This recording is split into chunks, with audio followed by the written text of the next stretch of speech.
नमस्कार दोस्तों, स्वागत है आप सभी का आपके अपने यूट्यूब चैनल नेहा सिंह सासनी में। आज हम बात करेंगे 19 मई तक भरी हुई शिक्षक डायरी के बारे में। तो चलिए शुरुआत करते हैं। तो यहाँ हम देखेंगे 13 मई से भरी हुई शिक्षक डायरी, क्योंकि 12 मई का यानी आज का बुद्ध पूर्णिमा का अवकाश है। तो चलिए कल से मंगलवार से शिक्षक डायरी देखेंगे। 13 मई की शिक्षक डायरी में हमें कालांश की शुरुआत करनी है पाठ 3 से, बादल किसके काका। तो इससे हम पाठ की शुरुआत करेंगे। उसके बाद पाठ का आदर्श वाचन करेंगे। पाठ में आए कठिन शब्दों पर चर्चा की जाएगी। उसके बाद गतिविधि अक्षर से शब्द और शब्द से वाक्य। तो आप इस गतिविधि को बोर्ड के माध्यम से बहुत अच्छे से करा सकते हैं। कोई भी कुछ अक्षर लिख के उससे वाक्य बनाना और वाक्य से अक्षर से शब्द और शब्द से एक वाक्य बनाना। कार्यपुस्तिका भाग 1 में यह काम कराया जाएगा। कार्यपुस्तिका भाग 2 में अभ्यास 11 पर पठन कार्य कराया जाएगा। अंकों का जादू में अमानक इकाइयों की सहायता से विभिन्न पात्रों की धारिता की तुलना करना सिखाना है। जैसे जग, बाल्टी है ना, उसके हिसाब से आप धारिता की तुलना करना सिखा सकते हैं। रेनबो में यूज ऑफ दिस और दैट, ये एक्टिविटी के थ्रू बच्चे बहुत अच्छे से सीख पाते हैं। तो आप इसकी एक्टिविटी आप देख सकते हैं मेरे चैनल पे। नेक्स्ट है हमारा परिवेश। तो उसमें हम ईटेबल और ड्रिंकेबल, ये भी हम एक्टिविटी के थ्रू बच्चों को सिखाएंगे कि कौन सी चीज़ें ईटेबल हैं, कौन सी ड्रिंकेबल। इसकी भी वीडियो अवेलेबल है पहले से, आप देख सकते हैं। चलिए नेक्स्ट देखते हैं 14 मई की शिक्षक डायरी। 14 मई में हमें कालांश की शुरुआत करनी है पाठ्यांश अभी से दरवाजा तक। तो इसे हमें बच्चों के साथ पठन करना है, अर्थ पर चर्चा करनी है और उसके बाद मार्गदर्शन में पठन कार्य कराना है। कार्यपुस्तिका भाग 1 में सप्ताह 6 दिवस 2 पर कार्य करना है और कार्यपुस्तिका भाग 2 में अभ्यास 11 पर ही प्रभावपूर्ण पठन कराना है। अंकों का जादू में परिवेशीय वस्तुओं के माध्यम से 2D आकृति की पहचान करानी है। तो इसके लिए हमारे पास बहुत सारे माध्यम हैं हमारी क्लासरूम में ही, उसके थ्रू आप करा सकते हैं। कई सारी एक्टिविटीज़ हैं जो पहले से भी दे रखी हैं, वो आप करा सकते हैं। समोसा, रोटी, डस्टर, बोर्ड, ये सब चीज़ें जो परिवेश के माध्यम से हम बच्चों को सिखा सकते हैं। रेनबो में वर्ड मीनिंग एक्टिविटी करानी है, जिसमें रेन प्लस बो बराबर रेनबो, इस तरीके से बहुत सारे मीनिंग हैं। इसकी भी एक्टिविटी मैंने ऑलरेडी डाली हुई है, आप देख सकते हैं। तो ऐसे बच्चे 2 अलग अलग मीनिंग से एक नया मीनिंग, उसका अर्थ बहुत अच्छे से सीखते हैं। हमारा परिवेश में हमें जीव जंतुओं से क्या प्राप्त होता है। अभी पाठ 4 पर हम कार्य कर रहे थे जीव जंतुओं पर, तो उसके बारे में हम यहाँ पे एक सूची तैयार करेंगे। नेक्स्ट देखेंगे 15 मई की शिक्षक डायरी। 15 मई में पाठ्यांश से हमें शुरुआत करनी है कालांश की। उसकी माँ से सुना माँ का, कहना नहीं सुना माँ का, ठीक है। तो यहाँ तक हमें पाठ्यांश पर बच्चों के साथ चर्चा करनी है।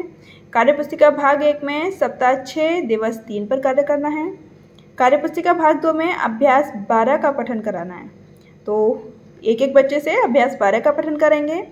अंकों का जादू में 2D आकृतियों का बच्चों को समझ भी करानी है, उससे खेल खेल में सिखाना भी है, ठीक है, और समूह कार्य भी कराना है। रेनबो में एक्टिविटी कराएंगे लेटर टू बर्ड, यानी बहुत सारे लेटर्स हम एक साइड लिखेंगे, उससे एक एक वर्ड बच्चों से खुद से कोई भी एक वर्ड तैयार करेंगे। तो ये सिखाने का एक्टिविटी एक बहुत अच्छा माध्यम है। बच्चे सीखते भी हैं, उन्हें ये लगता है कि हमारा खेल भी हो रहा है, तो बहुत जल्दी उन चीज़ों को वो कैच करते हैं। हमारा परिवेश में, क्योंकि अभी का सबसे मेन टॉपिक है, खास टॉपिक है, सभी लोग अपने स्कूल में बता चुके होंगे इसके बारे में, लेकिन फिर भी हम एक छोटी सी मौखिक रूप से चर्चा करेंगे बच्चों के साथ, ताकि आगे कभी ऐसी स्थिति हो तो बच्चे समझ जाएं। तो मॉक ड्रिल पर हम चर्चा करेंगे बच्चों के साथ। नेक्स्ट देखेंगे 16 मई यानी शुक्रवार की शिक्षक डायरी। 16 मई में हमें पंखुड़ी में अनुभव पर चर्चा करनी है। अनुभव का टॉपिक होगा बारिश, क्योंकि हमारा जो चैप्टर है बादल किसके काका, तो उससे जुड़ा हुआ है। बच्चे बहुत सारे अनुभव उनके पास होते हैं बताने के लिए। पाठ अभ्यास एवं लेखन कार्य पर कार्य करना है, यानी प्रश्नोत्तर कराए जाएंगे। शब्दों के अर्थ पर चर्चा करनी है, कठिन शब्द जो पाठ में होंगे उन पर चर्चा। कार्यपुस्तिका भाग 1 सप्ताह 6 दिवस 4 पर कार्य करना है। कार्यपुस्तिका भाग 2 में अभ्यास 12 का ही पठन कार्य कराया जाएगा। अंकों का जादू में मैथ किट की सहायता से, क्योंकि हमारे मैथ किट में बहुत सारे शेप दे रखे हैं, आप सभी ने देखे होंगे। उन शेप से बच्चे बहुत अच्छे अलग अलग आकृतियाँ तैयार करते हैं। तो उसमें बहुत सारे अलग अलग रंग की दे रखी हैं सारी आकृतियाँ, उनसे आप बहुत अच्छे से बच्चों को सिखा सकते हैं। ठीक है, 2D आकृतियाँ।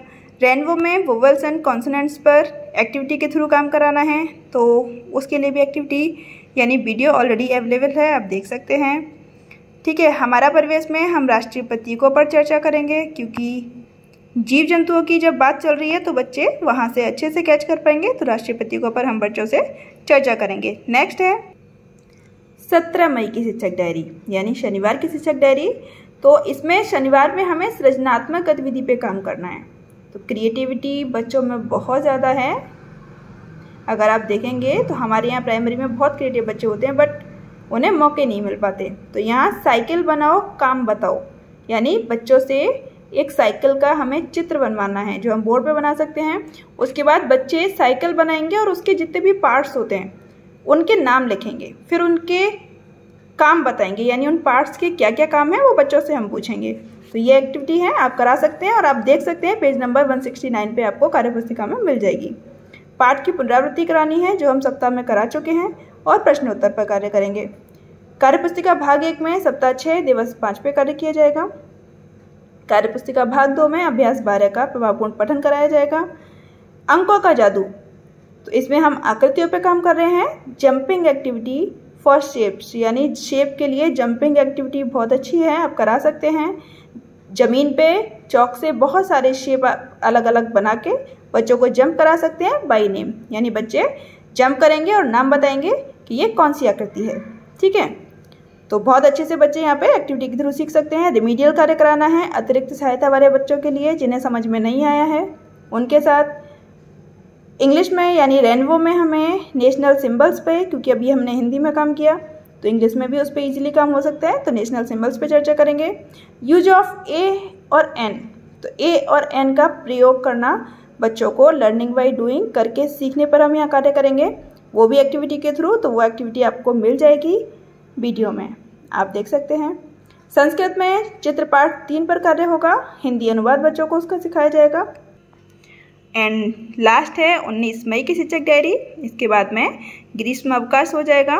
तो 19 मई को हमें अनुभव पर चर्चा, जिसका टॉपिक है राष्ट्रीय पर्व।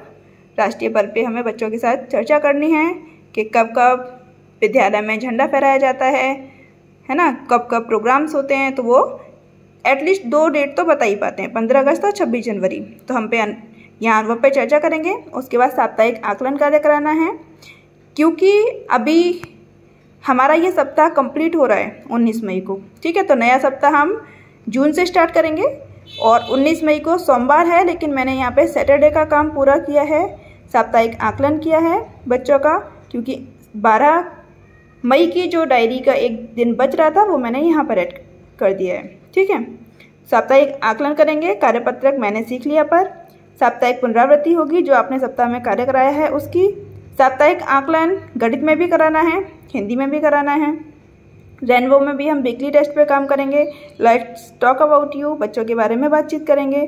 संस्कृत या कला, तो कला में हमें राष्ट्रीय पर्व से जुड़ा कोई एक चित्र, जैसे झंडा, बाघ, मोर, कोई भी बच्चे अपनी इच्छानुसार बना सकते हैं। तो यहाँ पे ये कंप्लीट हुई 19 मई तक भरी हुई शिक्षक डायरी। साथ ही आपको एक PDF आ जाएगी बच्चों की छुट्टी के लिए जो काम आएगा उसकी। ठीक है, तो आप उसे दे सकते हैं या फिर अपनी तरफ से बच्चों के लिए छुट्टी के लिए काम दे सकते हैं। तो यहाँ कंप्लीट है 19 मई तक भरी हुई शिक्षक डायरी। नमस्कार।